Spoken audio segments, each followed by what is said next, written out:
નમસ્તે વિદ્યાર્થી મિત્રો, જ્ઞાનપથ વિદ્યાલયમાં આપણું દરેક વિદ્યાર્થીનું હાર્દિક સ્વાગત કરીએ છીએ. મિત્રો, આજે આ વિડીયોની અંદર ધોરણ 12 કોમર્સ વિષય છે આંકડાશાસ્ત્ર લઈને આપણે આવ્યા છીએ, જેમાં ચેપ્ટર નંબર 3 પ્રામાણ્ય વિતરણ. આજે વિભાગ ડી માંથી મિત્રો આપણે દાખલાઓનો અભ્યાસ કરવાનો છે પ્રામાણ્ય વિતરણનો, જેમાં લોગ ટેબલની પણ જરૂર પડશે, જે પણ આપણે શીખવાનું છે મિત્રો. તો શરૂઆત કરીએ તો તમારી ટેક્સ્ટ બુકમાં ચેપ્ટર નંબર 3 એનો વિભાગ ડી તમારી ટેક્સ્ટ બુક સાથે ખુલ્લી રાખજો, જેમાં આપણે રકમ જોશું. તો મિત્રો, વિભાગ ડી દાખલા નંબર 4 પાના નંબર 135 ઉપર આપ્યા છે, જો જેની રકમ છે એક પ્રામાણ્ય વિતરણનો મધ્યક 50 અને વિચરણ 9 છે. મિત્રો, આના સંકેત આપને ખબર હોવા જોઈએ. પ્રામાણ્ય વિતરણના મધ્યકનો સંકેત એટલે મ્યુ, જે આપણને આપ્યો છે 50, અને વિચરણ એટલે સિગ્માનો સ્ક્વેર, જે આપણને આપ્યો છે 9. મિત્રો, આપણે જરૂર પડશે ફક્ત સિગ્માની. અહીંયા આપ્યો છે સિગ્માનો વર્ગ, કારણ કે વિચરણ કીધું છે.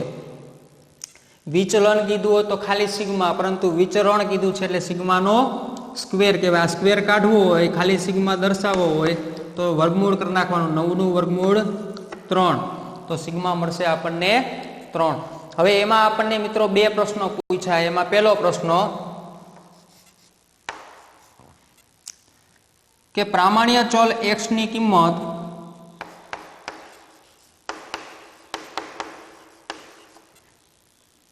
$50 અને 53 ની વચ્ચે હોવાની સંભાવના શોધવાની છે. 50 અને 53 ની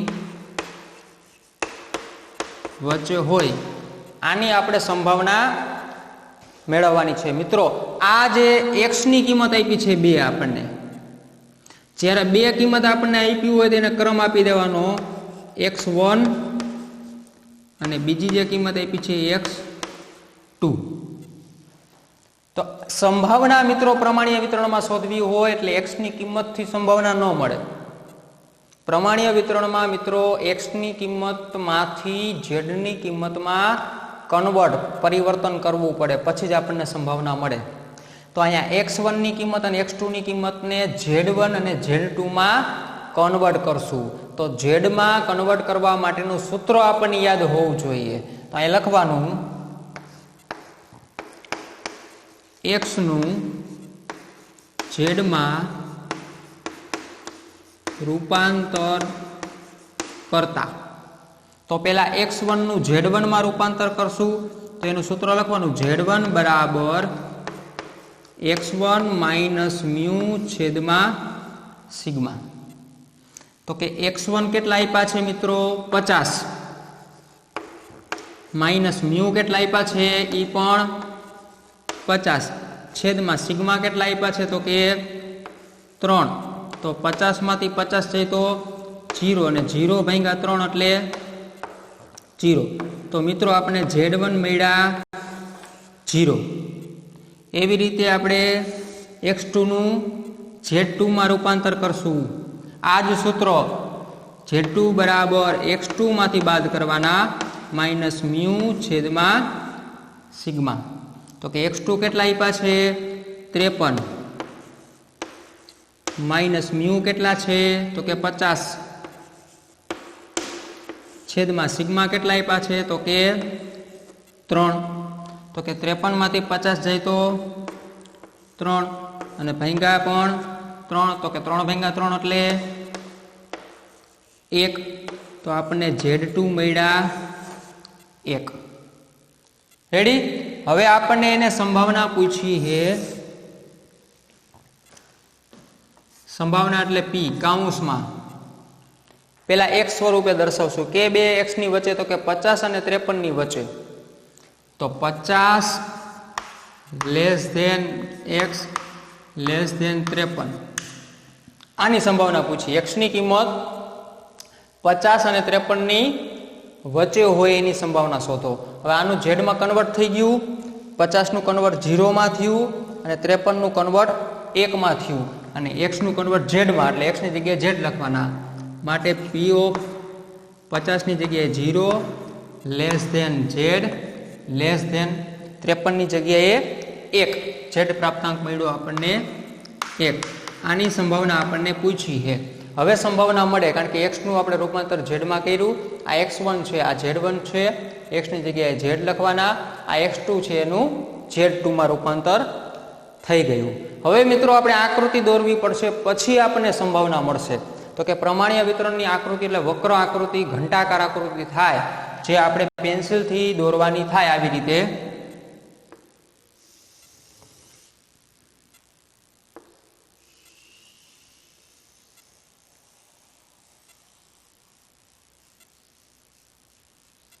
છેડા એને આપણે અડાડવાના નથી, બરાબર વચ્ચે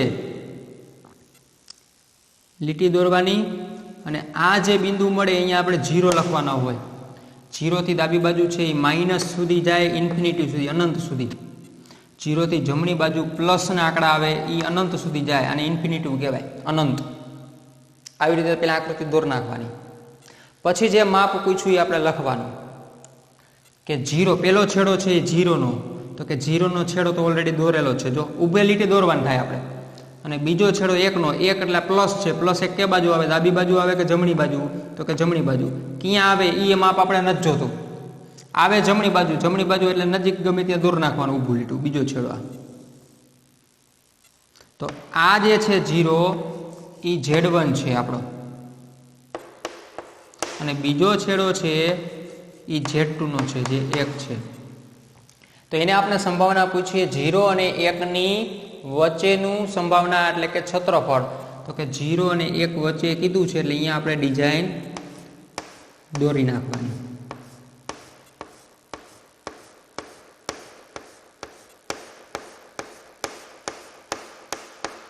આ ક્ષેત્રફળ આપણે પૂછ્યું 0 અને 1ની વચ્ચે। આ ક્ષેત્રફળ મિત્રો આપણે શોધવું છે તો આની કોઈ ગણતરી નથી કરવાની હોતી, પરંતુ લોગ ટેબલમાં જોવાનું થાય। હંમેશા લોગ ટેબલમાં 0 થી કોઈ પણ સુધીનું ક્ષેત્રફળ મળે, કોઈ વચ્ચેનું ન મળે। 1 થી 2 સુધીનું જોતું જ ન મળે, -1 થી -2 સુધીનું, -1 થી -3 સુધીનું જોતું જ ન મળે, ડાબી બાજુ માઇનસ હોય। પરંતુ કોઈ પણ ક્ષેત્રફળ 0 થી મળે, 0 થી 2 સુધીનું મળે, 0 થી 3 સુધીનું મળે। તો અહીંયા 0 થી 1 સુધીનું જોઈએ ક્ષેત્રફળ તો ઝેડ ટેબલમાં જોવાનું હોય। પાછળ ટેક્સ્ટ બુકની હાવ છેલ્લા પેજમાં જુઓ, તમારી ટેક્સ્ટ બુકમાં હાવ છેલ્લું પેજ છે, એમાં ઝેડ ટેબલ આપ્યું છે। જો એ ઝેડ ટેબલમાં શું જોવાનું, તો કે 0 થી ક્યાં સુધીનું જોવાનું છે ટેબલ, તો કે 1 સુધીનું। તો તમારે ટેબલમાં 1નું માપ જોવાનું, તમારે 1નું એટલે પહેલી કોલમ તમને જે આપી છે મિત્રો એ આવી રીતે આપી, ઝેડની કોલમ આપી છે, પહેલી કોલમ જો અહીંયા માપ આપ્યા છે 0.0, 0.1, 0.2, આમ ચાલ્યા જાય એટલે નીચે તમને 1.0 જોવા મળશે। 1.0 એનો મતલબ આ તો પોઈન્ટમાં છે, આપણે જોવાનું 1નું, તો કે 1.0 એટલે 1 જ થયા। તો એનું કેમાં 1.0નું પાછળ કાંઈ નથી આપ્યું, ખાલી એકડો આપ્યો છે, તો 1.0નું 0માં જોવાનું। એટલે તમને અહીંયા લાઈન આપ્યા છે, ઉપર કોલમ બીજી આપી ઝેડ પછીની, પોઈન્ટ પછી 0, 0, 0, 1, 0, 2, 0, 3, 0, 4, 0, 5। તો આપણે જોવાનું ખાલી એક કીધા છે, તો 1.0નું 0માં પહેલી જ કોલમમાં જોવાનું। આ કોલમમાં જે આપણને આપ્યા છે 1.0નું 0માં 74 આપ્યા છે, એને કહેવાય પોઈન્ટ 74, આવું આપ્યું હશે પહેલી જ કોલમમાં। તો આપણો જવાબ આ ક્ષેત્રફળ આપણને મળ્યું પોઈન્ટ 74, પોઈન્ટ એટલે 0.74।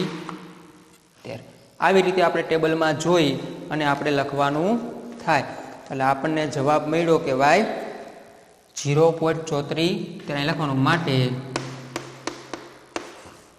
P of 0 less than Z less than 1 is equal to 0.34। આ આપણો જવાબ।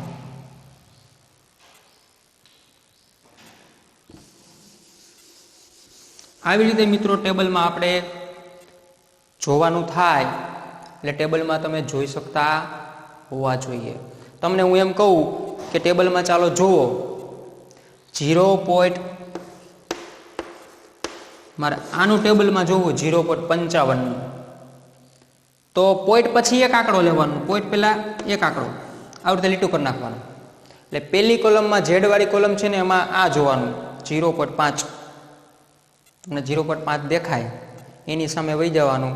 0.5 નું કેમાં તો પોઈન્ટ પછીનો બીજો આંકડો જોવાનું 5માં.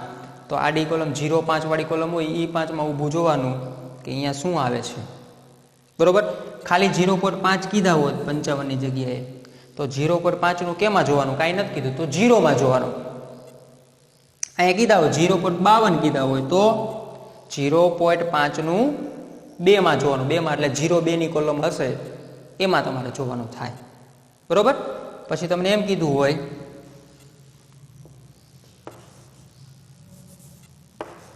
.75 તો એક પોઈન્ટ પહેલાનો અને પોઈન્ટ પછીનો લીટું કરી નાખવાનું આવી રીતે. તો પહેલી કોલમમાં ઝેડ વાળી કોલમમાં શું જોવાનું 1.7 નું, પહેલી કોલમમાં 1.7 ગોતવાના. 1.7 મળે એટલે જવાનું ક્યાં, એની સામે કઈ કોલમ ઊભી જોવાની તો કે 1.7 પછી શું છે પાછળો, તો 5 નંબરની કોલમ જોવાની 0.5 વાળી એ સરખાવાની. અહીંયા શું આવે છે એ આપણો જવાબ. તો આવી રીતે મિત્રો તમારે ટેબલમાં જોવાનું થશે ઝેડ ટેબલમાં. જે શીખી જજો ઝેડ ટેબલ જોતા ખાસ, કારણ કે આ ચેપ્ટરમાં તમારે ઝેડ ટેબલ મુખ્ય છે એને જોઈ અને આપણે આમાં જવાબ મૂકવાનો થશે. એટલે અહીંયા મિત્રો ચોથા દાખલાનો પહેલો પ્રશ્ન પૂરો થયો. હવે આપણને બીજો પ્રશ્ન પૂછ્યો છે. આ પહેલો પ્રશ્ન પૂરો થયો. હવે ચોથા દાખલાનો બીજો પ્રશ્ન.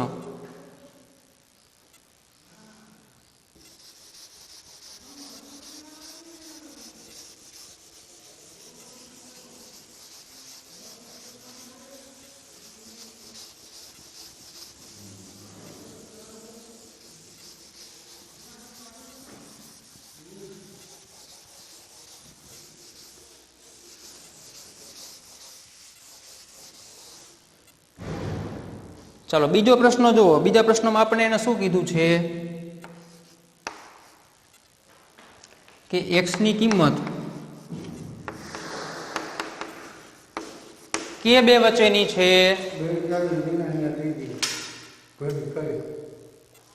x ની કિંમત 47 અને 53 ની વચ્ચે હોવાની સંભાવના. 47 અને 53, 47 અને 53 ની વચ્ચે હોય આવું કીધું છે. તો આપણા x1 શું થશે 47 અને આપણા x2 શું થશે 53. તો એની જેમ જ x1 અને x2 નું રૂપાંતર કરશું z માં. અહીં લખવાનું x નું z માં રૂપાંતર કરતા. તો પેલા x1 નું z1 બરાબર x1 માઇનસ મ્યુ છેદમાં સિગ્મા. તો મિત્રો x1 કેટલા છે 47 માઇનસ મ્યુ તો કે 50 છેદમાં સિગ્મા એટલે 3. તો 47 માંથી 50 જાય તો -3, એના ભાગ્યા 3 એટલે -3 ભાગ્યા 3 કરો એટલે -1 મળે. આ આપણે Z1 ની કિંમત મળી -1. એવી રીતે Z2 બરાબર x2 માઇનસ મ્યુ છેદમાં સિગ્મા. તો કે x2 કેટલા છે 53 માઇનસ મ્યુ એટલે 50 છેદમાં સિગ્મા એટલે 3. તો 53 માંથી 50 જાય તો +3, એના ભાગ્યા 3 એટલે +3 ભાગ્યા 3 એટલે +1. તો Z2 મળશે આપણને +1. Z1 મળ્યા -1 અને Z2 મળ્યા +1. હવે સંભાવનાનું સ્વરૂપ આપણે દર્શાવશું મિત્રો. તો P ઓફ પેલા x સ્વરૂપે તો કે x1 અને x2 ની કિંમત 47 અને 53 ની વચ્ચે. તો 47 less than x less than 53. આનું ઝેડમાં કન્વર્ટ કર્યું, પી ઓફ 47 કન્વર્ટ કર્યું શેમાં? -1 મળ્યા. લેસ ધેન એક્સની જગ્યાએ શું લખવાના? ઝેડ. લેસ ધેન 53ની જગ્યાએ શું લખવાના? 53 કન્વર્ટ કર્યું આપણે Z2માં 1 +1. તો આ સંભાવના આપણે એને પૂછી છે. ક્ષેત્રફળ કેની બે વચ્ચેનું? -1 અને +1 વચ્ચેનું. હવે આપણે આકૃતિ દોરશું. તો આકૃતિ સમજી મિત્રો.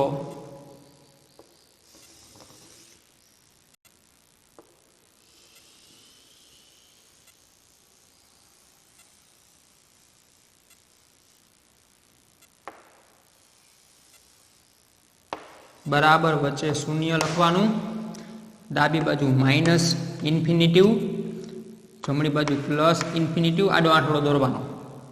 ઓકે. હવે આ આકૃતિમાં આપણે માપ જે પૂછ્યું એ સંભાવના એ દોરવાનું છે. પેલો છેડો ડાબી બાજુનો પેલો છેડો કહેવાય, જમણી બાજુનો બીજો છેડો કહેવાય. પેલો છેડો કયો છે? તો કે -1. -1 ક્યાં આવે? 0 થી ડાબી બાજુ આવે કે જમણી બાજુ? તો કે -1 છે 0 થી ડાબી બાજુનું માપ આવે. દોરી નાખવાનું અહીંયા. તો આ આપણે મળે Z1 બરાબર -1. બીજો છેડો Z2 +1. +1 ક્યાં આવે? 0 થી જમણી બાજુ. તો અહીંયા જેટલું માપ દોર્યું ને એટલું જ માપ આ બાજુ દોરવાનું, કારણ કે આ બાજુ -1 નો પ્રદેશ એટલો જ હોય ને +1 નો પ્રદેશ તો સરખો જ હોય ભાઈ. તો +1 જમણી બાજુ,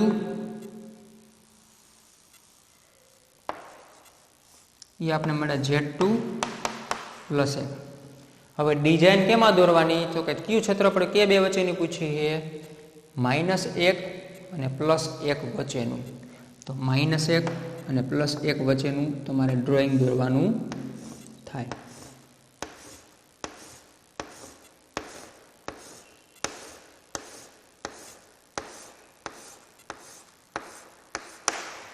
હવે મિત્રો અહીંયા જુઓ, અહીંયા તમને ડાયરેક્ટ Z ટેબલમાંથી સંભાવના નહીં મળી શકે. -1 થી 1 સુધીનું ડાયરેક્ટ તમે Z ટેબલમાં ન જોઈ શકો. મેં અગાઉ પણ તમને કીધું કે Z ટેબલમાં આપણે જોવું હોય મિત્રો તો 0 થી કોઈ પણ સુધીનું માપ મળે. તો કે 0 થી 1 સુધીનું મળે, 0 થી -1 સુધીનું મળે, પણ -1 થી 1 સુધીનું મળે નહીં. તો અહીંયા આપણે બે કટકામાં માપ મળશે ને, 0 થી જમણી બાજુનું માપ અને 0 થી ડાબી બાજુનું માપ. પ્રદેશનું માપ સરખું હોય, -1 +1. ટેબલમાં તો એકમાં જ જોવાનું હોય. તમારે 0 થી -1 નું જોવું હોય તો 0 થી ક્યાં સુધીનું જોવું? -1 નું. તો ટેબલમાં તમારે -1 નું હોય, અહીંયા 1 નું જ જોવાનું હોય. 0 થી 1 નું જોવું છે એ +1 નું જ જોવાનું છે, અને -1 વાળું 1 નું જ જોવાનું છે. એટલે બેયનું ક્ષેત્રફળ કેવું આવશે? સરખું આવશે. ને પછી બેયને શું કરી નાખશું? ભેગા સરવાળો કરી નાખશું, એટલે આપણે કુલ ક્ષેત્રફળ મળી જાય.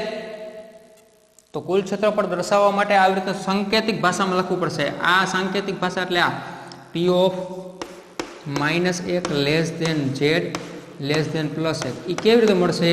તો કે બે કટકાનો સરવાળો. આ બે કટકા છે તો આ પેલો કટકો પહેલા લખવાનો, એનો સાંકેતિક ભાષા જોજો.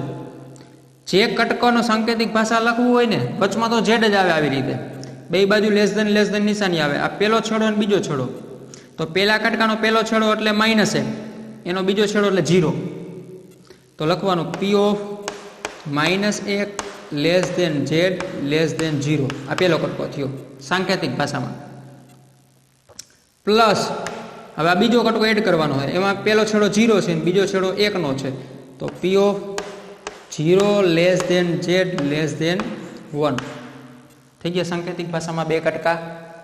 પેલો કટકાનો પેલો છેડો -1, બીજો છેડો 0 એટલે -1 થી 0 વચ્ચેનું. પ્લસ બીજા કટકાનો પેલો છેડો 0, બીજો છેડો 1 નો એટલે 0 less than Z less than 1. હવે બેયનું ક્ષેત્રફળ જોવાનું ટેબલમાં. 0 થી 1 નું આ બાજુ, 0 થી 1 નું આ બાજુ, 0 થી 1 નું. -1 છે એટલે ટેબલમાં તો 1 નું જ જોવાનું. તો તમારે ટેબલમાં જોવાનું છે 1 નું. તો આપણે ટેબલમાં જોતા હોય 1 પોઈન્ટ પછી કાંઈ નથી તો 0 હોય. તો 1.0 નું તમારે શેમાં જોવાનું? અહીંયા કાંઈ નથી આપ્યું તો 0 માં જ જોવાનું થાય.